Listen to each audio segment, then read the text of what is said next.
విచ్చేసినటువంటి పాత్రికేయ సోదరులు, ఎలక్ట్రానిక్ మీడియా ప్రతినిధులు,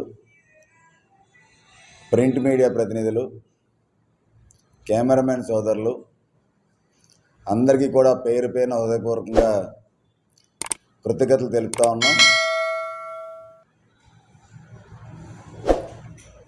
రాష్ట్రంలోనే జగన్మోహన్ రెడ్డి ప్రభుత్వం ఏర్పడినట్టు ఈ రాష్ట్రంలో విశాఖని టూరిజం హబ్గా తీర్చిదిద్దుతామని చెప్పి భారతదేశంలోనే పేరు ప్రఖ్యాతులు గాంచినటువంటి 400 ఏళ్ల చరిత్ర కలిగినటువంటి ఋషులు తపస్సు చేసేటువంటి ప్రాంతం ఋషికొండ. అటువంటి ఋషికొండని అక్కడ ఉన్నటువంటి హరిత రిసార్ట్స్ ఏదైతే ఉందో ఆ హరిత రిసార్ట్స్ వల్ల 100 కోట్ల రూపాయల పైగా ఆదాయం వస్తున్నప్పటికీ కూడా కేవలం ఋషికొండలో టూరిజంలో కొత్త భవనాలు నిర్మిస్తామని చెప్పి, కొత్త రిసార్ట్స్ కడతామని చెప్పి రాష్ట్ర ప్రజల్ని నమ్మబలికి టూరిజం ఉద్యోగుల యొక్క కడుపు కొట్టి ఏటా వస్తున్న ఆదాయాన్ని గండి కొట్టి హరిత రిసార్ట్స్ని 240 కోట్ల రూపాయలతో అత్యంత అద్భుతమైనటువంటి టూరిజం భవనాలు కడతామని చెప్పి రాష్ట్ర ప్రభుత్వం ఏదైతే 2021లో ministry of environment, forest and clearance and climate change కేంద్ర ప్రభుత్వం దగ్గర నుంచి 5 ఎకరాలు ఉన్నటువంటి హరిత రిసార్ట్స్ని ఆ యొక్క భవనాలు పడగొట్టి 9 ఎకరాల 88 సెంట్లలో ఋషికొండ సర్వే నెంబర్ 19లో ఋషికొండలో అత్యంత పర్యాటక భవనాలు కడతామని చెప్పి జగన్మోహన్ రెడ్డి ప్రభుత్వం 240 కోట్ల రూపాయలు నాటికి అంచనా వేసి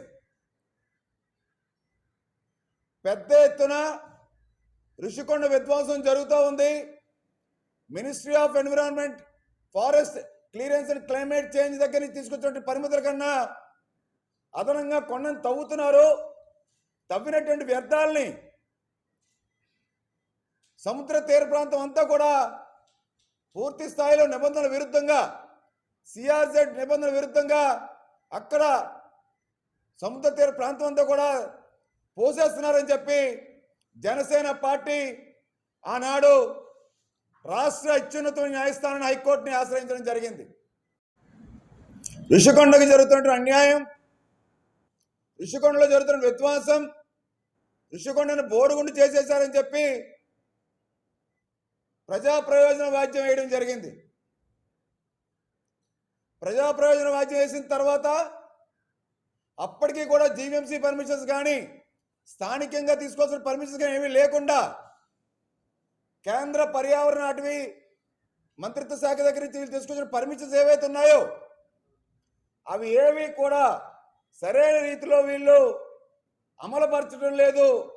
అదనంగా 9.8 ఎకరాలకు గాను 23 ఎకరాలు తవ్వేశారని చెప్పి సాక్ష్యాధారాలతో, డిజిటల్ మ్యాప్స్తో హైకోర్టును ఆశ్రయించాం. వీళ్ళు ఎక్కడైతే కొన్ని వందల వేల టన్నులు గ్రావెల్ ఏదైతే ఋషికొండను తవ్వారో అక్రమంగా వీళ్ళు తరలించేశారు, తీర ప్రాంతం అంతా కూడా జల్లేశారని చెప్పి ఫోటోలతో, ఆధారాలతో పెట్టాం. హైకోర్టు అత్యున్నత న్యాయస్థానం వాస్తవాలు గ్రహించి కమిటీ వేశారు, నిపుణుల కమిటీ. సుప్రీంకోర్టు కూడా తీర్పిచ్చింది. ఎక్కడైతే ఋషికొండ పల్లమైనటువంటి ప్రాంతం ఉందో ఆ పల్లం ప్రదేశాల్లోని గత నిర్మాణాలు ఏవైతే ఉన్నాయో ఆ ప్రదేశాల్లో నిర్మాణాలు చేపట్టాలి.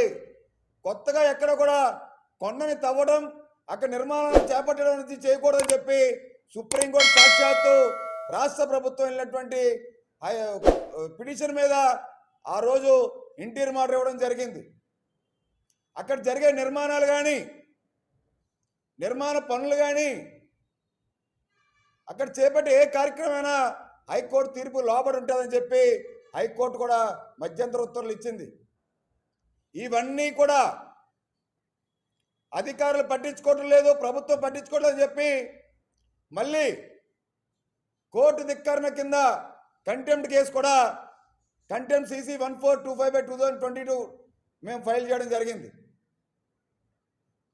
నిపుణుల కమిటీతో MOFతో కూడుకున్నటువంటి గౌరప్పన్ అనేటువంటి చైర్మన్ గారు ఇప్పుడు కాలం చెల్లారు. ఆయన సమక్షంలో 5 సభ్యులతో కమిటీ ఇక్కడికి రుషికొండని సందర్శించి ఒక నివేదిక ఇవ్వడం జరిగింది. ఆ యొక్క నివేదిక మీద ఎటువంటి నిర్ణయం తీసుకుంటుందో కేంద్ర ప్రభుత్వం కోర్టు తెలపాల్సిన అవసరం ఉంది. ఇలాంటి సమయంలో రుషికొండ మీద నాతో పాటు తెలుగుదేశం పార్టీ ఎమ్మెల్యే వెల్లపూడి రామకృష్ణబాబు గారు, అలాగే మాజీ ఎంపీ రఘురామ కృష్ణరాజు గారు అందరూ కూడా రుషికొండని కాపాడే దిశగా కోర్టులో పలు కేసులు పెండింగ్లో ఉంటుండగా నిన్న ఆగ మేఘాల మీద ఈ యొక్క ఇన్విటేషన్ని ముద్రించారు. రుషికొండను ఓపెన్ చేస్తామని చెప్పి అర్ధాంతరంగా 458 కోట్ల రూపాయలుతో వెచ్చించి ప్రజాధనాన్నితో కట్టినటువంటి ఆ యొక్క ప్యాలెస్, అది రుషికొండలో టూరిజం గురించి వాడతారా, లేకపోతే వీళ్ళు మంత్రులందరూ మాట్లాడుతున్నట్టు ముఖ్యమంత్రి క్యాంపు కార్యాలయం కింద వాడతారా పక్కన పెడితే, ఆ యొక్క భవనాన్ని, ఆ భవన నిర్మాణ పనులు, దాని మీద జరిగినటువంటి అవకతవకలు ఏవైతే ఉన్నాయో వాటి మీద హైకోర్టులో పిల్లు 241/2021 పెండింగ్ ఉంటుండగా ఈ యొక్క ఓపెనింగ్ జరగకూడదని చెప్పి నిన్న రాత్ర మా యొక్క దృష్టికి రాగానే APDDC MD కన్నబాబు గారికి సాక్షాత్తు మెయిల్ పంపించడం జరిగింది. ఏవైతే కోర్టు కేసులు పెండింగ్ ఉన్నాయో నిపుణుల కమిటీ నివేదిక ఇవ్వకుండా, నివేదిక మీద కోర్టు నిర్ణయం తీసుకోకుండా పలు కేసులు పెండింగ్ ఉంటుండగా చట్టం యొక్క మనోభావాలు, చట్టాలను గౌరవించకుండా ప్రజల మనోభావాలు గౌరవించేలాగా చేయాల్సినటువంటి పని మీరు దొడ్డిదారిని చేస్తున్నారని చెప్పి నిన్న మేము APDDC MDకి ఫిర్యాదు చేయడం జరిగింది. మరి జగన్మోహన్ రెడ్డి ప్రభుత్వానికి చట్టాలంటే గౌరవం లేదు, ప్రజాధనం అంటే వీళ్ళకి భయం లేదు, ప్రజాధనాన్ని దుర్వినియోగం చేస్తున్నారు, చట్టాలను గౌరవించట్లేదు, కోర్టులో కేసులు పెండింగ్ ఉంటుండగా ఇంత ఆగమేఘాల మీద ఈ యొక్క పులి అని చెప్పుకునేటువంటి జగన్మోహన్ రెడ్డి, వైసీపీ నాయకులందరూ కూడా పులి అని చెప్తారు. మరి తాడేపల్లి పిల్లి ఎందుకు ఈ యొక్క రుషికొండ ఇనాగ్రేషన్కి రాలేదు? 458 కోట్ల రూపాయలతో కూడుకున్నటువంటి జగన్మోహన్ రెడ్డి ప్రభుత్వం వచ్చిన తర్వాత చేపట్టిన ఏకైక ప్రాజెక్ట్ ఇది. 10 కోట్లకి 20 కోట్లకి బటన్ నొక్కేటువంటి ముఖ్యమంత్రి జగన్మోహన్ రెడ్డి 458 కోట్ల రూపాయలతో కట్టినటువంటి రుషికొండ భవనాలని ఇనాగ్రేషన్ చేయడానికి ఎందుకు ఈ యొక్క తాడేపల్లి పిల్లి రాలేదు? ఎందుకు దాంకున్నది?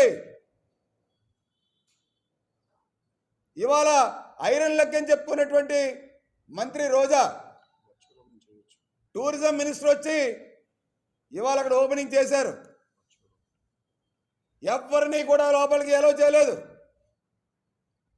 మీడియా వాళ్ళు కవర్ చేయాలి, పాత్రికేయులు లోపల పంపించాలి.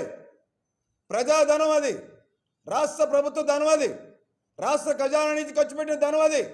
అలాంటిది మీడియా వాళ్ళకి వీడియోలు తీశారు ఇవాళ. ఒక్క మీడియా వాళ్ళు కూడా లోపలికి అలౌ చేయలేదు. ఎవరెవరైతే మీడియా వాళ్ళు అక్కడ కవర్ చేయడానికి అక్కడ ఉన్నారో వాళ్ళందరికీ అవమానపరిచే విధంగా కనీసం ఎటువంటి సమాచారం ఇవ్వకుండా అంత దొంగ చాటిన దొడ్డిదారిన ఋషికొండ భవనాలు ఇవాళ ఇనాగ్రేట్ చేసిన దుస్థితి జగన్మోహన్ రెడ్డి ప్రభుత్వానికి వచ్చింది.